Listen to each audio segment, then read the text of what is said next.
দেশের সকল গণতান্ত্রিক আন্দোলনের এবং একজন নারী পথিক হিসেবে যিনি বিশ্ববাসীর কাছে একজন অনুপ্রেরণা স্থল হিসেবে জায়গা করে নিয়েছেন, যার দীর্ঘ আপসীন সংগ্রামের মধ্য দিয়েই যার রাজনৈতিক যে পথ চলা সেই অনুপ্রেরণার মধ্য দিয়ে এদেশের কোটি কোটি গণতান্ত্রিকামী জনগণ যারা তাদের শক্তি খুঁজে পেয়েছিল এবং দীর্ঘ সেই ফ্যাসিবাদ বিরোধী লড়াইয়ে তার সেই শক্তিকে সঞ্চার করেই দীর্ঘ ফ্যাসিবাদকে এই বাংলাদেশ থেকে বিলোপ করেছিল সেই আপসীন সংগ্রামী নারী দেশনেত্রী বেগম খালেদা জিয়া।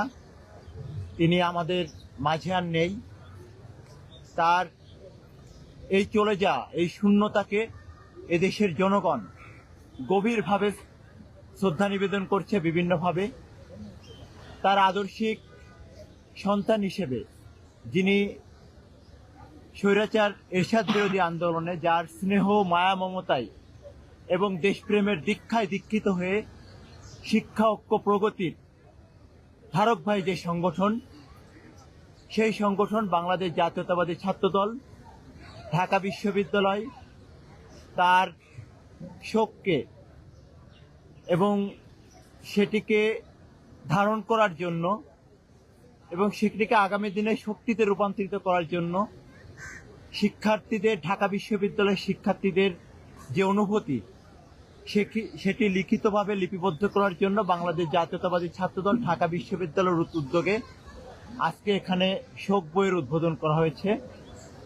সেই উদ্বোধন অনুষ্ঠানে আমাদের মাঝে উপস্থিত আছেন বাংলাদেশ জাতীয়তাবাদী ছাত্রদল ঢাকা বিশ্ববিদ্যালয়ের বাংলাদেশ জাতীয়তাবাদী ছাত্রদল কেন্দ্রীয় সংসদের সাধারণ সম্পাদক জনাব নাসিরউদ্দিন নাসির। আমাদের মাঝে উপস্থিত আছেন বাংলাদেশ জাতীয়তাবাদী ছাত্রদল ঢাকা বিশ্ববিদ্যালয়ের সংগ্রামী সভাপতি গণেশ চন্দ্র রায় সাহস।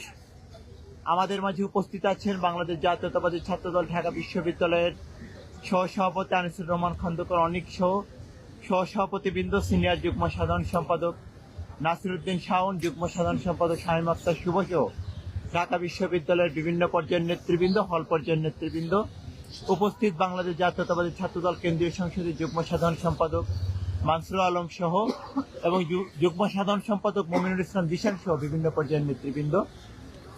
আমাদের এই শোক বই কার্যক্রম আগামী 3 দিন পর্যন্ত এখানে চলবে। এ পর্যায়ে এই কার্যক্রম উদ্বোধনে আপনাদের মাঝে বক্তব্য রাখবেন, সংক্ষিপ্ত বক্তব্য প্রদান করবেন বাংলাদেশ জাতীয়তাবাদী ছাত্রদল কেন্দ্রীয় সংসদের সংগ্রামী সাধারণ সম্পাদক জনাব নাসিরউদ্দিন নাসির।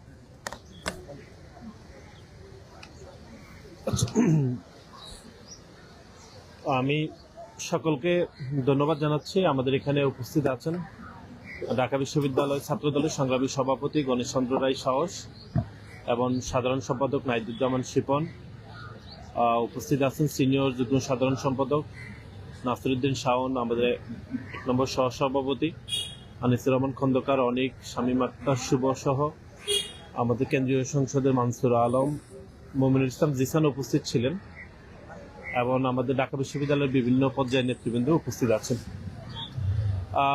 আপনারা ইতিমধ্যে সকলেই জানেন যে আমাদের দলের চেয়ারপারসন, সাবেক সকল প্রধানমন্ত্রী, যিনি বাংলাদেশের 4 দশকের বেশি সময় ধরে বাংলাদেশের গণতান্ত্রিক রাজনীতিতে যিনি নেতৃত্ব দিয়েছেন এবং সরকার পরিচালনা করেছেন 3 বার এবং দীর্ঘ সময় ধরে তিনি গণতান্ত্রিক আন্দোলনে আসলে বেশি নেতৃত্ব দিয়েছেন। তিনি গত 30শে ডিসেম্বর হচ্ছে দুনিয়া থেকে তিনি চলে গিয়েছেন। বাংলাদেশ জাতীয়তাবাদী ছাত্রদলের সমস্ত নেতাকর্মীরা গভীরভাবে শোকাহত এবং যেহেতু গত 2 দিন ক্যাম্পাস বন্ধ ছিল, আজকে বাংলাদেশ জাতীয়তাবাদী ছাত্রদলের উদ্যোগে ঢাকা বিশ্ববিদ্যালয়ে আজকে এখানে একটি শোক বই রাখা হয়েছে। এটি এই জন্যই রাখা হয়েছে যে দীর্ঘ আন্দোলন সংগ্রামের বাহিরে বাংলাদেশ জাতীয়তাবাদী দলের চেয়ারপারসন দেশনেত্রী বেগম খালেদা জিয়া বাংলাদেশের শিক্ষাঙ্গনে উনি অপরিসীম ভূমিকা রেখেছেন।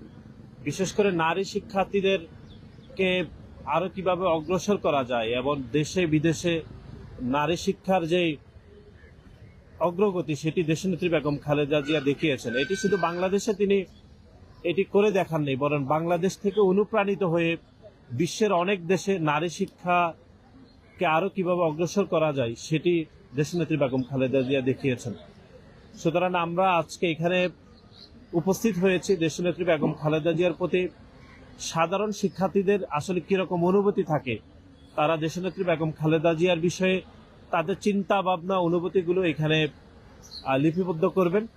এটি আমরা নিশ্চয়ই বাংলাদেশ জাতীয়তাবাদী ছাত্রদল, ঢাকা বিশ্ববিদ্যালয়ের নেতৃবৃন্দ এই যে মন্তব্যগুলো, এগুলো বাংলাদেশের গণতান্ত্রিক আন্দোলন এবং একই সাথে দীর্ঘ 5 দশকেরও বেশি সময় ধরে বাংলাদেশ জাতীয়তাবাদী ছাত্রদল যে এক ধরনের ইতিবাচক রাজনীতি চলমান রেখেছে, সেটিকে আরো কিভাবে উন্নত করা যায়, আরো কিভাবে ইতিবাচক রাজনীতিকে আরো সাধারণ শিক্ষার্থীদের মধ্যে প্রাণ সঞ্চার করা যায়, সেই জন্য এই মন্তব্যগুলোকে আমরা অত্যন্ত গুরুত্ব সহকারে আমরা লিপিবদ্ধ করব।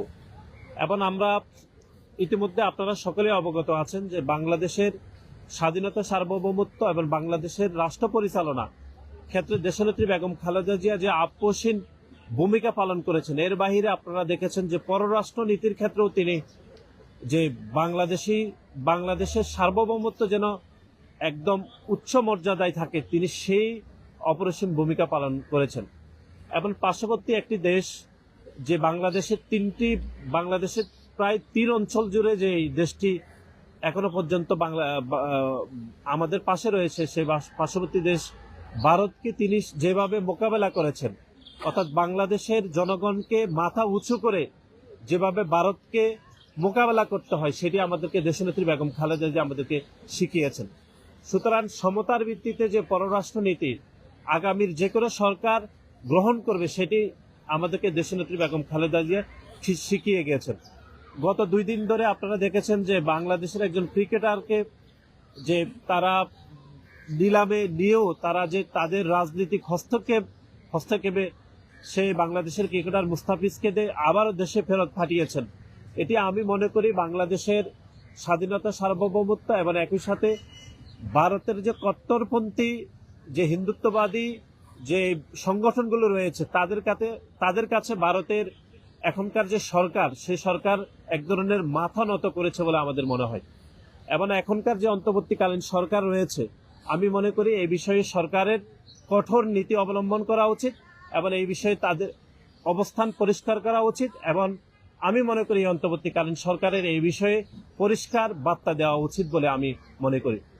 পরিশেষে আমি এখানে যারা উপস্থিত হয়েছেন তাদের সকলের প্রতি আমি কৃতজ্ঞতা জানাচ্ছি এবং ঢাকা বিশ্ববিদ্যালয়ের শিক্ষার্থীরা সবসময় বাংলাদেশ জাতীয়তাবাদী ছাত্র দলের নিকটজন ছিলেন এবং দেশনেত্রী বেগম খালেদা জিয়া সবসময় ঢাকা বিশ্ববিদ্যালয়কে আলাদাভাবে তিনি গ্রহণ করতেন। আমি বিশ্বাস করি ঢাকা বিশ্ববিদ্যালয়ের শিক্ষার্থীরা তাদের মন্তব্যগুলো দেশনেত্রী বেগম খালেদা জিয়ার বিষয়ে এখানে লিপিবদ্ধ করবেন, সেগুলো ভবিষ্যতে আমরা আমাদের দৈনন্দিন কাজে, আমাদের রাজনৈতিক, সামাজিক, অর্থনৈতিক এবং পররাষ্ট্রনীতির ক্ষেত্রে এগুলো আমরা লিপিবদ্ধ করতে পারবো। আপনাদের সকলকে আমি ধন্যবাদ জানাচ্ছি।